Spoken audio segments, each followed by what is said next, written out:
বলো, কলেজ টিকে আছে মাদ্রাসার উসিলায়, কলেজের শিক্ষা ভার্সিটি শিক্ষা টিকে আছে মাদ্রাসার উসিলায়। যেদিন এই ছোট্ট নুরানি মাদ্রাসাটা বন্ধ হয়ে যাবে, মানুষগুলো মুখ ফিরিয়ে নিবে, আল্লাহ বলবে নো, ভার্সিটি শিক্ষা চলবে না। আমরা বন্ধ করা লাগবে না, বলতে আন্দোলন করা লাগবে না, আল্লাহ জমিনই রাখবে না, ভার্সিটি থাকবে কোত্থেকে?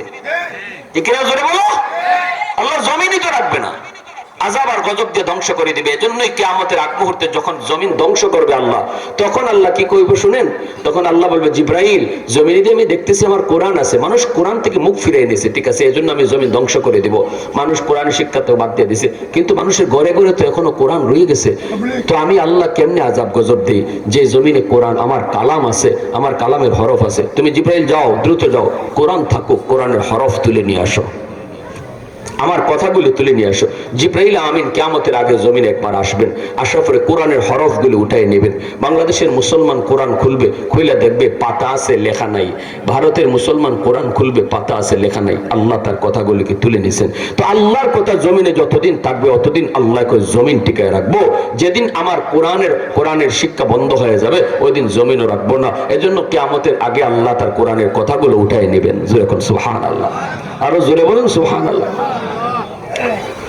এজন্য আমার ভাইরা বন্ধুরা একটু মনোযোগ, সন্তানের ব্যাপারে বাপ মার দায়িত্বশীল হওয়া দরকার। অবহেলায় সন্তানের শিশুকাল নষ্ট করবেন না। আপনাদের এলাকার জন্য এই মাদ্রাসা হলো রহমত, আপনাদের এলাকার জন্য এই মাদ্রাসা রহমত, এটা আল্লাহ পাকের কথা। এজন্য মাদ্রাসা যে এলাকা আছে, এই এলাকারে আল্লাহ পাক রহমতের চাদর দিয়ে ঢাকা রাখে। সুবহানাল্লাহ। আযাব গজব আয় না যেখানে রহমত থাকে, গজব আয় যেখানে রহমত থাকে না। অতএব মাদ্রাসা টিকায় রাখতে হবে আমি নিজে বাঁচার জন্য।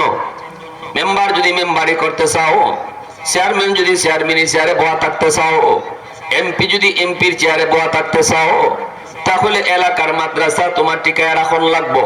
মাদ্রাসার উসিলায় আল্লাহ তোমারে চেয়ারে বসে রাখবো। সুবহানাল্লাহ। মাদ্রাসার উসিলায় আল্লাহ তোমারে চেয়ারে বসে রাখবো। এজন্য যুবক, মাদ্রাসা শিক্ষার বিরুদ্ধে কেউ যদি কথা কয়, হ্যাঁ নিজের পায়ে নিজে কোড়াল মারলো। মাদ্রাসা শিক্ষার বন্ধের বিরুদ্ধে যদি কেউ কথা কয়, মাদ্রাসা শিক্ষা যদি কেউ বন্ধ করে দিতে চায়, মাদ্রাসা শিক্ষা নিয়ে যদি কেউ কটাক্ষ করে, তাহলে নিজের পায়ে নিজে কোড়াল মারলো। তারও আল্লাহ পাক জায়গায় রাখবে না, আল্লাহ পাক তারও তার চেয়ারে রাখবে না। এজন্যই তো আমরা ফ্যাসিস্ট সরকারের আমলে দেখেছি, টাকলা মোরাদ ময়মনসিংহের মাদ্রাসা শিক্ষার বিরুদ্ধে কথা কইছিল নানি, বন্ধ করে দিত। এরপরে আযাবটা গজবটা আইসে কোত্থেকে? কয়েক দল থেকে বহিষ্কার হয়েছে, এমপি পদ গেছে, সব হয়ে গেছে। এমন যাওয়া গেছে মানুষের কাছে, এমন নাটা নাটছে, এমন নষ্ট হয়েছে। এখন যেখানে বইয়া রয়েছে ফ্যান সিরে হের মাথা পরে। এখানে আরো মানুষ আছে, আর কেউ মাথা ফেনে দেখছে না, হের মাথাটা হে যে টাকলা মাথা, এই টাকলা মাথাতে পড়ছে। তখন কয় কি, কয় রে মানুষে আমারে বালা পায় না, ফেনে ওদি বালা পায় না। ফেনে কথা কইতে পারে না, কিন্তু কথা না কইলেও ফেনে বুঝে তুই কত বড় নাফরমান। আরে নামাজ এখন তো ফরজ না, ইউসিলে আল্লাহ পাক তোরে ধ্বংস করে দিত না, এই কারণে আল্লাহ তোর জমিন ধ্বংস করে দিত না, এই কারণে আল্লাহ তোর চেয়ার থেকে নামাই দিলাইতো না। কিন্তু যেই কোরআনের শিক্ষার উসিলে আল্লাহ তোর মতো এমপির চেয়ারে বসায় রাখছে, এই কোরআনের শিক্ষা যদি তুই বন্ধ করে দিতে চাস, তাহলে আল্লাহ মামলা তখন জমিনে রাখে না, মামলা তখন আসমানে লয়ে যায়। মামলা কই জায়গা? মামলা আসমানে জায়গা। এই মামলার জমিনে থাকে না। হাইকোর্টে আর জজ কোর্টে, ল কোর্টে থাকলে পরে তো উকিল ব্যারিস্টার দইরা জামিন লন যায়। আল্লাহর আদালতে মামলা গেলে জামিন নিবাই কেমনে? ঠিক কিনা জোরে কও? আল্লাহর আদালতে গেলে জামিন পাইবাই কেমনে, জামিন নিবাই কেমনে? এজন্য আমার ভাইরা একটু মনোযোগ। আল্লাহ পাক রব্বুল আলামিন বলতেছেন, শোনো, যদি তুমি তোমার সন্তানকে আলেম বানাও, হাফেজ বানাও, যদি তুমি এই নিয়তটা করো, ঠিক আছে, দরকার নাই আমি আমার সন্তানকে কোরআনে হাফেজ। সন্তানে কামাই খাওয়ার জন্য সন্তান জন্ম দিছি না, সন্তান জন্ম দিছি আল্লাহর কাছে আমার সন্তান যেন সদকায়ে জারিয়া হয়, হাসরের ময়দানে যেন সন্তান ফুজি হয়। ঠিক কিনা? এটা হলো বাপ মা সন্তান জন্ম দেওয়ার উদ্দেশ্য। জন্ম দেওয়ার আগেই দেখো, মাশাআল্লাহ আমার ফাঁস পুত্রে লন্ডন ফাটাই দিছি, এখন ঘরে বইয়ে বইয়ে খালি খাইব। তো আপনি ফুট জন্ম দিয়েছেন লন্ডন ফাটাইবার লাগে?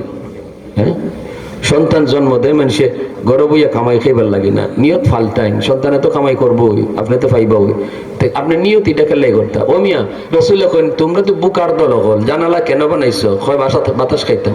দূর, কয় আজান শুনতাম, বাতাস তো আইবই, ঠিক না? জানালা কেন কাটছো? কয় বাতাস খাইতাম। রসুল কয় তুমি বুকা, তুমি যদি নিয়ত করো আজান শুনতাম, বাতাস কি বন্ধ হয়ে দিব? বলে না বেটা নিয়ত করছে আজান শুনবার লাগে, আমি বাতাস হামাইতাম নাই জানালা দিয়া। বাতাস তো অটো আইব, নিয়ত করে আজান শোনার, তাইলে জানালা কাটা সওয়াব হয়ে যাব, জানালা খোলা সওয়াব হয়ে যাব।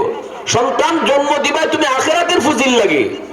আল্লাহ আমার সন্তান যেন আমার জন্য সদকায়ে জারিয়া হয়, আমার সন্তানের আমলে যেন আল্লাহ আমারে নাজাত দেয়। তাইলে সন্তান যদি কামাই করে, এই নিয়ত করলে কামাই কি বাপ মারে না খাওয়াইতো না? বাপ মারে খাওয়াইতো না নি? বাপ মারে খাওয়াইবো। ভাইরা বন্ধুরা, আমার যখন আমার আব্বা মাদ্রাসার দিন, তখন তো আমার শাসনতে আর সবাই তো বাধা দিছে।